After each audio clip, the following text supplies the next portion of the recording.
नमस्कार बच्चों, मैं कविता सेठ आज आपके लिए एक नया शीर्षक लाई हूँ।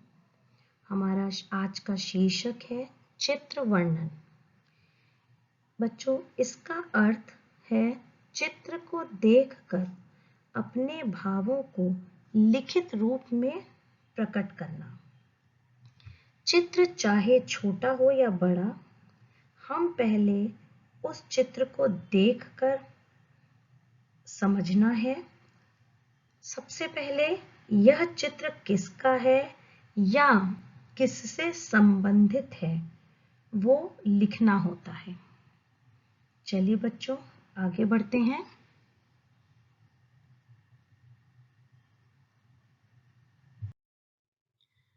देखिए, चित्र वर्णन की परिभाषा। चित्र वर्णन किसे कहते हैं, इस शब्द से आपको क्या समझ में आता है? बच्चों, जैसे कि आप लोगों को अपनी कक्षा में बताया गया है कि चित्र को देखकर आपके मन में जो भी भाव आते हैं उसको आप अपने उत्तर पुस्तिका में किस तरह से लिखते हैं। यहाँ लिखा हुआ है कि किसी चित्र को देखकर उसी चित्र से संबंधित मन में आने वाले भावों को आप अपनी कल्पना शक्ति के माध्यम से लिखना या कहना ही चित्र वर्णन कहलाता है। हम अपने भावों को किस तरीके से वाक्यों में बदलकर परिवर्तित करते हैं, उसे चित्र वर्णन कहते हैं। इसका मतलब है कि आप किस चित्र को देखकर आप उसकी क्रियाएं देखते हैं, क्या समझते हैं, उसकी स्थितियों को देखते हैं, उसे चित्र वर्णन कहा जाता है। आगे बढ़ते हैं बच्चों। ये देखिए, हमने आपके लिए एक छोटा सा चित्र दिया है। इस चित्र को ध्यान से देखकर उसके बारे में चित्र वर्णन करना ही चित्र वर्णन कहलाता है। चित्र में कौन कहाँ है, क्या कर रहा है या चित्र में क्या हो रहा है, इससे रिलेटेड हमें 4-5 वाक्य जो है बच्चों बनाने होते हैं।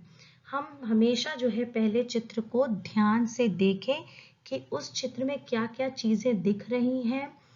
अगर बच्चे हैं, बड़े हैं, बूढ़े हैं, वो क्या कर रहे हैं, उनकी क्या क्रियाएं हैं उस चित्र में, हम वो सब लिखते हैं वाक्यों द्वारा।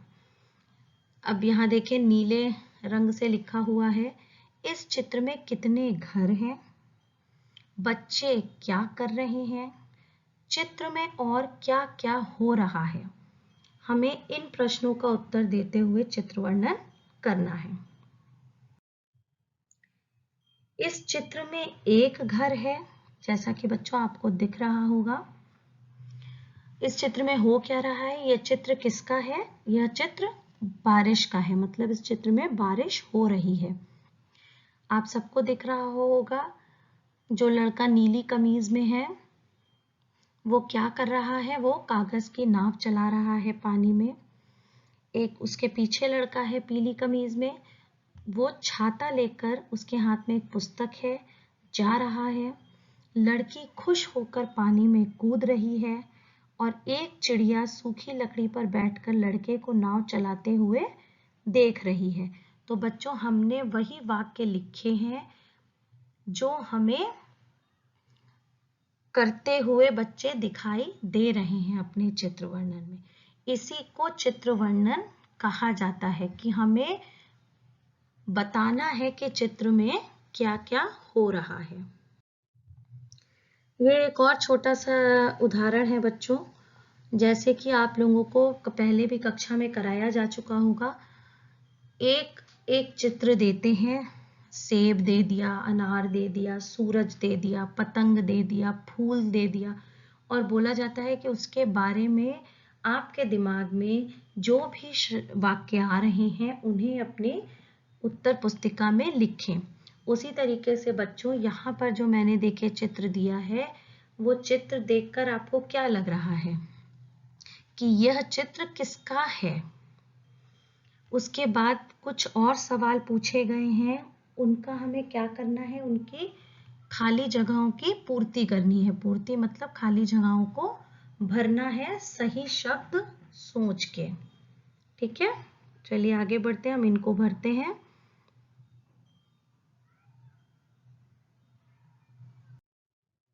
ये देखिए, पहला है यह एक, इस चित्र को देखकर हमने क्या किया, यह एक गाय है। गाय एक पालतू पशु है। गाय खाती क्या है, गाय घास खाती है। गाय की 4 टांगे हैं, उसकी एक पूंछ है और गाय के 2 सींग हैं। ये हमने गाय के चित्र का वर्णन करा। बच्चों, ये एक और चित्र हमने दिया है।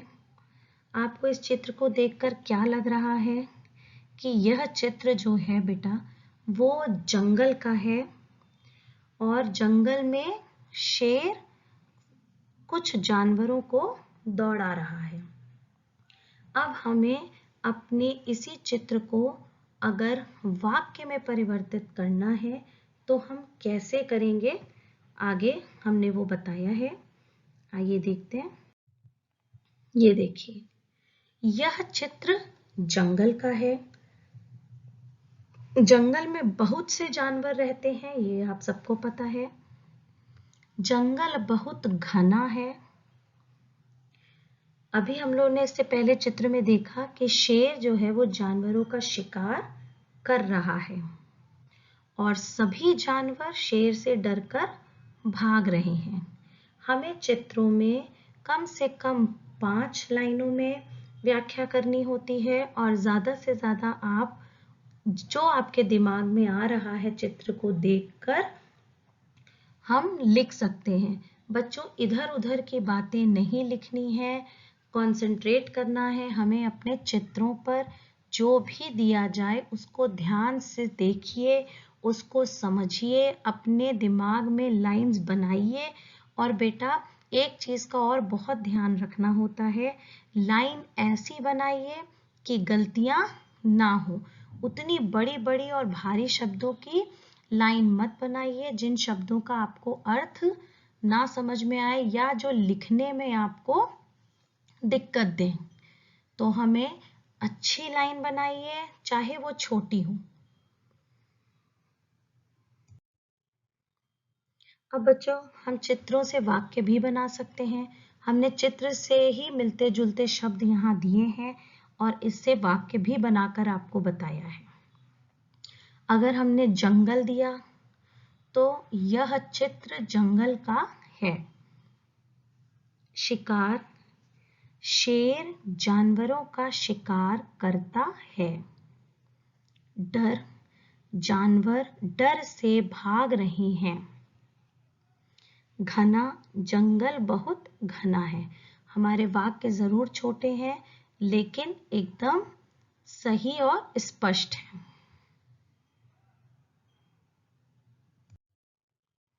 धन्यवाद बच्चों, आशा करती हूँ आप लोगों को चित्र वर्णन का ये शीर्षक समझ आया होगा। इसका अभ्यास करते रहिए, ये बहुत ही लाभदायक है हमारे लिए, हमारे वाक्यों को सुधारने के लिए। इससे हमारी मात्राएं भी सुधरती हैं।